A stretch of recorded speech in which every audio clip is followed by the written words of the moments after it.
The former world record is 46 seconds. This new one is 44 seconds. 48 frames. Yes. I'm a cloud of fire.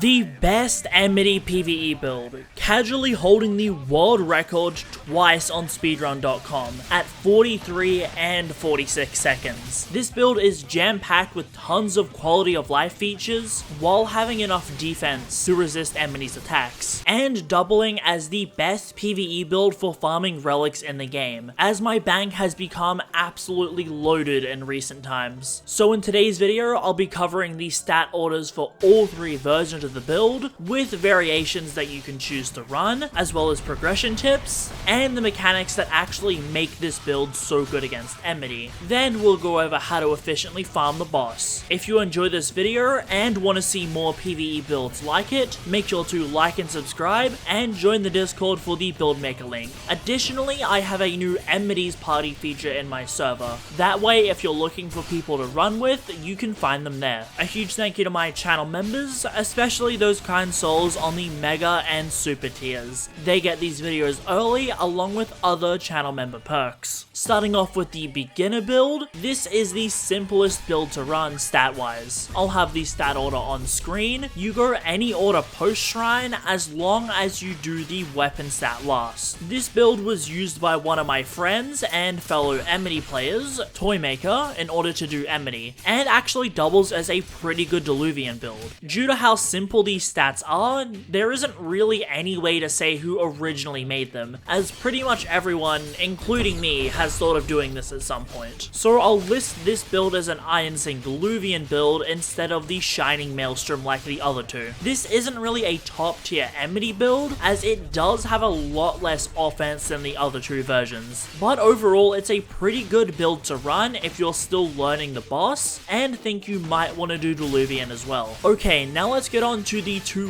real versions. First, we have the Shining Maelstrom 1.0. The stat order is on screen once again. This is also the variant that I achieved the world record on. The main difference is the fact that it has Soulbreaker. I get this for three different reasons. The first is the ability to auto scream whenever I grip a clone. This just gives us 25% extra damage to Enmity at the start of the fight. Additionally, I can auto scream without full ether, which gets around the downside of Iron Sing mantras having high ether costs, because I can auto scream at 40% instead of 100%. And the final is the ability to use Tacet and Rhythm. Being in Tacet just helps you not get ganked, and with Rhythm you can see how much HP your teammates are on, or try to spot anyone trying to get to you. But I do have to explain something very important about both builds. This will apply to the next one as well, and that's the fact that you might be thinking, isn't this build squishy? And the answer is no. Even with 40 Fortitude pre-shrine, this build can actually tank Enmity very well. Here, I'll give you an example. This is the Twilight Monarch, the best Hell Mode build, and is designed to be the tankiest viable build, having 90 Fortitude post-shrine for max reinforced armor. It gets 162 health from the stats. For reference, Seraph Soul, the best M1 Diluvian, gets 152. I ended up taking a bar from Enmity's attack on this build without a Sacred Field down. However, on the Shining Maelstrom 1.0, in the exact same level of monster armor gear, I took 1/3 of a bar in a Sacred Field. Generally, Sacreds top out at about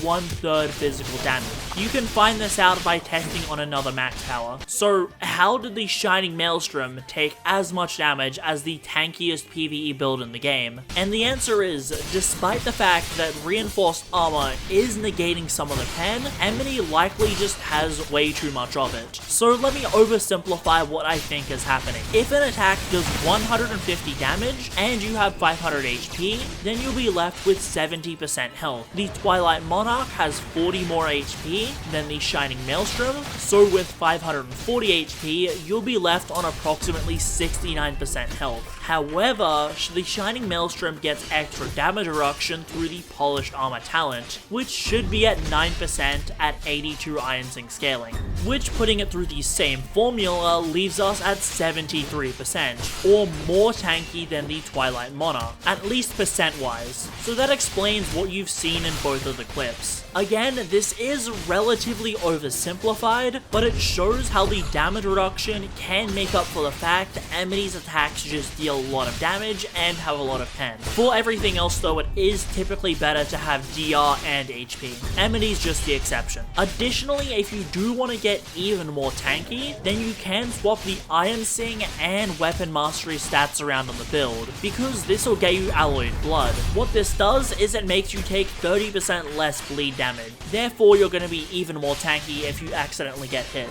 This option is also available on the next build. Speaking of that, this is the 1.1 version, and is honestly the version that I would use for general farming. The previous one is just more optimal if you're going for the world record, or think you might get jumped. It has similar specs to the last one, stats-wise. However, because it uses Linkstrider, a free oath, over Soulbreaker, an expensive oath, we do get more stat points to allocate to Weapon Mastery and Ironsing. The benefit of Linkstrider is the fact that you can heal your teammates, as well as giving them a damage reduction, damage buff, and speed buff while the link is attached, and you can even leech Enmity for HP. Yeah, I don't get why this works either. The major benefit of Linkstrider is that pretty much every team is gonna want you, as the ability to heal the people on Enmity is really valuable. The only real issue is obtaining the oath, but you can just grip guildmates or grip an alt slot with Oathless like I did.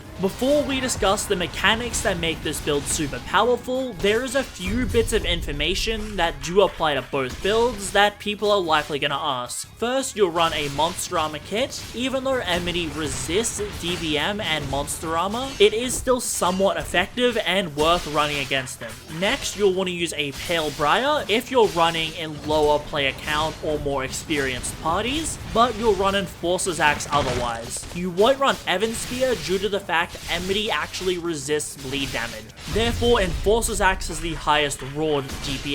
Pale Briar only outpacing it when you have enough room for the crit, since it commonly hits other players and removes their chain stacks. You'll run any enchant for Enmity, it doesn't really matter, but technically Gluttony and Wild are the best. Use a Diver's Ring, since it's the depths you get more DVM, and Spine Cutter actually does work on Enmity when it's armor broken. I'll leave all the mantra mods in my Discord. This just lets me update what you could run if the meta ever changes in the future. Now, on to the mechanics that make this the best build in the game. First is the fact that you armor break Enmity. You'll know you armor broke Enmity when you hear this noise. Commonly referred to as posture breaking, this actually has nothing to do with posture, and is why I say armor breaking, as it's more accurate. The main method of achieving an armor break is by dealing damage. This damage number isn't affected by multipliers. However, Ironsing can actually drain a target's armor, with Scrapsinger dialing that up to 11. The most effective way to drain Enmity's armor and cause an armor break is the Pale Briar critical plus a Metal Rain. The critical procs Scrapsinger multiple times over, as you're consuming rods with every hit of the critical, spawning these Scrapsinger swords. It only takes about 1 to 2 seconds to armor break Enmity on this build. When he's armor broken, he obviously can't attack, which is the perfect time for lots of people to jump in and deal damage. Additionally, most of his resistances tend to fade, so he'll take way more damage from mantras and more physical damage. It's typically about 2 to 3 times more. On top of that, Ironsing just does a lot of damage in general. Metal Rain, Metal Gatling, Caltrops, and Oxidizing Rush are all crazy strong. If you do want more healing on the build, then you can put a Bloodless Gem on Oxidizing Rush. Just because of how many times it hits, it can let you heal very fast. You'll heal about a bar for trading off 20% of its damage. Sometimes, depending on just how many people are attacking Enmity, you may notice that he starts parrying.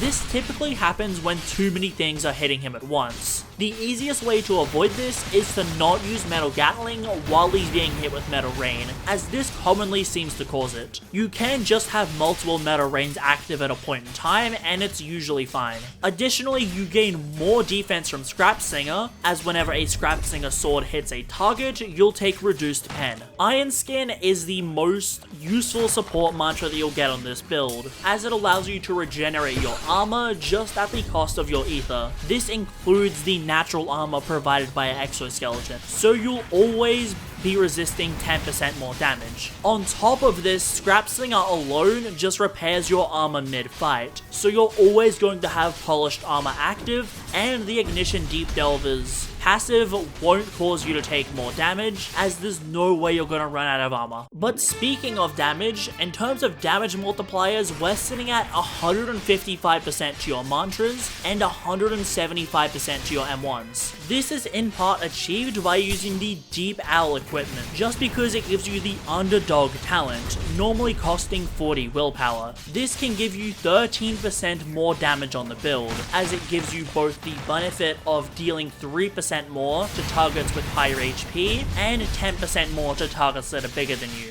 And well, I am assuming Enmity is bigger than the player. You can use Parasol Planter if you want, since that does reduce the damage that you take from Flame Within even more, but that's honestly not necessary, as the build already takes little to no damage without it. You will be using Warlock's Mantle as the arm piece as well, because this gives you overflowing dam, and thus 10% more damage to your M1s. You'll swap between the Reinforce and Iron Skin mantra depending on when you need to regenerate your armor. Obviously, make sure you use the green Reinforce, just so you can heal as many people as possible, and get healing from Grand Support. Fun fact, while I was writing this section of the script, I was going to debunk running 50 fort over 40 fort, but then I realized you don't actually lose anything by going the extra fortitude, so I did actually adjust this build from my progression, making it even stronger.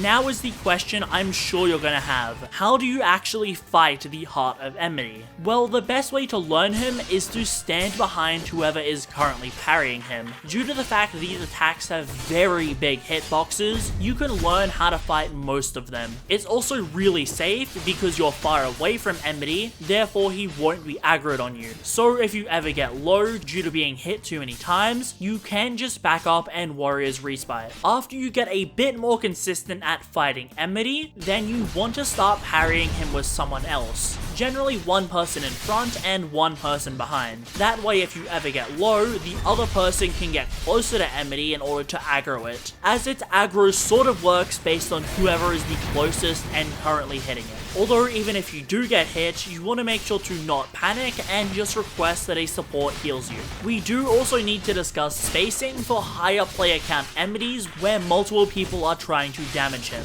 Good spacing can genuinely double your speed at farming the boss. Iron Sing passively has more range due to the Phantom Edge talent, so this just allows you to squeeze one or two more players in. In the clip I'll be showing on screen, as you can see, we have a very large group of players attacking Enmity, with us rarely ever hitting each other. If a time does come up when he's posture broken, you can actually Pale Briar crit his axe, as for some reason that's counted as a part of his hitbox. You want to make sure that you're Pale Briar critting away from Enmity, as the weapon has a very generous hitbox and will likely still hit him. Although when you are spacing, you do want to have one main parrier stand closer to Enmity, just so it's always aggroed on him, and that way he can parry while everyone else is constantly dealing damage. But I do need to stress the most important fact about farming this boss. If you are not currently on Enmity, make sure that you take enforcers when they spawn. The number one way I have had